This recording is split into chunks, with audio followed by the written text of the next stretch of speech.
Esta semana nós tivemos aqui um episódio relacionado com a arbitragem e os clubes que neste momento lutam pelo terceiro lugar, o Sporting e o Sporting Clube Braga, que demonstra bem a falência e a falsidade em que assenta o nosso futebol.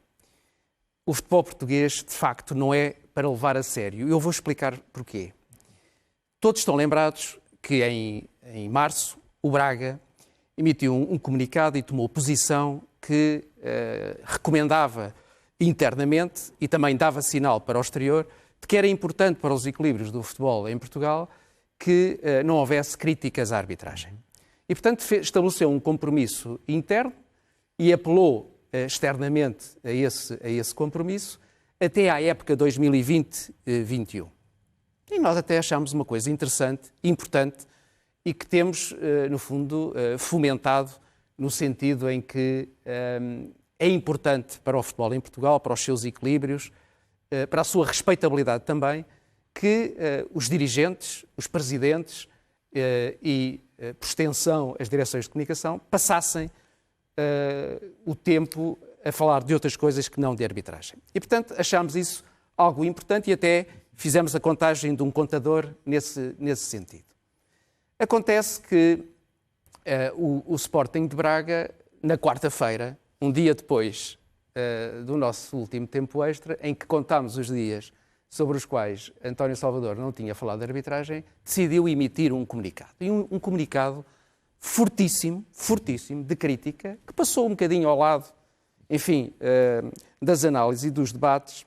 Já agora temos aqui o contador, foram 114 dias, e, portanto, sem falar de árbitro. Ficou claro que, pronto, o contador deixa de existir, mas contámos, esperávamos que fosse mais, naturalmente, acho que era bom para o futebol em Portugal, mas acabaram por ser 114 dias. E se descontarmos o tempo da retoma, percebe-se que esta foi realmente uma tentativa absolutamente falhada. Mas eu queria lembrar que houve um comunicado em que António Salvador, que é ele que assina esse comunicado, diz que o quadro de árbitros é fraco e o Conselho de Arbitragem é conivente com esta falência, permitindo que de forma reiterada se adulterem resultados e classificações. E, portanto, significa que depois da constatação, através da leitura dos responsáveis do Sporting Braga, que tinha havido prejuízos depois, digamos, do silêncio a que a estrutura se obrigou, fez este comunicado, dizendo que a arbitragem vive uma crise de competência profunda e é dever do clube denunciar a persistência do erro e exigir mudanças imediatas, ao ponto de anunciar a retirada de confiança a José Fontelas Gomes. Bom, e portanto, a partir deste momento, o Sporting Braga tirou a confiança ao Conselho de Arbitragem e mais, sustentou esta sua posição para justificar a chicotada psicológica de que foi alvo Custódio. Isto é, o Sporting Braga, a sua administração e o seu presidente, dizem que a frustração sentida pelo clube e pelos seus responsáveis contribui para um clima de grande adversidade e favoreceu, não tínhamos dúvida, a decisão comunicada por Custódio Castro de deixar o comando técnico da equipa do Sporting Braga. Bom, e por isso é que agora, quer dizer, vamos entrar, porque é que eu acho que isto realmente é tudo, está assente numa falsidade imensa. Porque bastou este comunicado, e esta é que é a parte grave, para o Conselho de Arbitragem se sentir pressionado. E o Conselho de Arbitragem, perante este comunicado, o que é que fez? Primeiro, fez umas nomeações muito tenrinhas para o Sporting de Braga. Isto é, perante isto, o Conselho de Arbitragem nomeou uma dupla de árbitros de Braga para apitarem, isto é, para dirigirem o jogo com o Desportivo das Aves. E, portanto, estamos a falar em Manuel Mota, árbitro principal, e Vítor Ferreira como VAR. E temos, aliás, dois lances da discórdia, não é? De alguma forma. Mas já lá vamos. E, portanto, teve essas nomeações e, de facto, se nós verificarmos aquilo que aconteceu no jogo, percebemos que houve uma arbitragem favorável. Quer dizer, o jogo não envolveu grandes dificuldades por parte do Sporting Braga, que conseguiu contornar as dificuldades impostas pelo Desportivo das Aves, mas há dois lances, na verdade, em que a equipa de arbitragem deixou passar 2 grandes penalidades a favor do Desportivo das Aves. E, portanto, a sensação que se colhe, e esta é que é a parte má, é perceber que realmente o ruído compensa. O silêncio não compensa. O ruído compensa. Também é verdade que, percebendo-se que o Sporting de Braga está em compita direta com o Sporting, as nomeações para o jogo do Sporting, que seguiram em Moreira de Cónegos, também foram nomeações que dão a sensação que houve aqui uma tentativa de pacificar as relações com o Sporting de Braga. Porquê?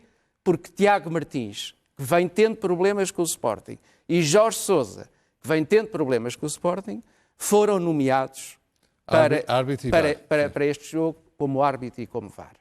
E, portanto, parece-me logo aqui que há, digamos, uma permissividade que não devia existir da parte do Conselho de Arbitragem. Uma permeabilidade que eu acho que demonstra bem aquilo que representa o nosso futebol em Portugal. Porque, na verdade, nós temos um histórico de pressões, e não apenas com o Sporting de Braga. O Sporting já fez isso. Aliás, não muito recentemente, e já vamos ver em relação ao comunicado do Sporting. O Porto está sempre a fazer, o Benfica está sempre a fazer. Portanto, há um quadro de pressão sobre os árbitros que, pelos vistos, continua. E, portanto, este apelo que António Salvador faz, não nos esqueçamos, faz um apelo ao próprio Governo, à própria Liga, à própria Federação. O que é que aconteceu? Toda a gente ficou calada. Toda a gente ficou calada. E então, o António Salvador, percebendo, e é preciso dizer que havia, de facto, prejuízos que estão contabilizados na nossa Liga Real. Havia prejuízos do Sporting de Braga. Percebendo os prejuízos, percebendo que a sua proposta não foi acolhida... Voltou ao ruído. Voltou ao ruído. O que significa que, na verdade, isto contribui para aquela ideia que o nosso campeonato está dependente muito daquilo que são as nomeações e os desempenhos das equipas de arbitragem. O Sporting foi prejudicado neste jogo. E já vamos ver 2 grandes penalidades, embora haja um lance em que foi beneficiado, e já vamos ver também. Mas o Sporting, percebendo os prejuízos resultantes desta jornada, faz um outro comunicado, em que diz: já sabemos que quanto mais fortes estivermos, mais pedras vão colocar no nosso caminho. Ora, apesar de ter razão o Sporting nestes protestos, noutros momentos não tem essa razão, e isto não deixa de ser péssimo também, em termos de procedimento, porque é mais do mesmo. O Sporting de Braga faz pressão, o Sporting faz pressão, toda a gente faz pressão, dá a sensação clara que o Conselho de Arbitragem claudica, e se claudica perante uma situação destas, claudica noutras situações. E isto é absolutamente insustentável. E, portanto, este é que é o nó górdio da questão, que é os jogos. O António Salvador coloca o ponto em termos daquilo que é a competência, que é aquilo que é a qualidade. E é verdade. Agora, nós não podemos continuar a alimentar esta ideia que as equipas jogando pouco podem se abraçar, digamos, àquilo que são os desempenhos das equipas de arbitragem atiradas para dentro do campo perante nomeações que podem ser muito discutíveis e, neste caso, são muito discutíveis. Em síntese, tudo isto é mau. É mau porque o Braga abdica de uma posição que era uma posição muito, muito importante, que seria muito importante para o futebol em Portugal. O Sporting faz, digamos, ricochete relativamente a prejuízos que tem, penso eu, da forma convencional, da forma a que nós todos nos habituamos, e, portanto, com o Braga a abdicar de uma posição que era uma posição importante, o que é que nós temos? Temos umas eleições da Federação, temos um presidente do Conselho de Arbitragem que vai ser reconduzido e dá a sensação que não reagiu bem a estas pressões.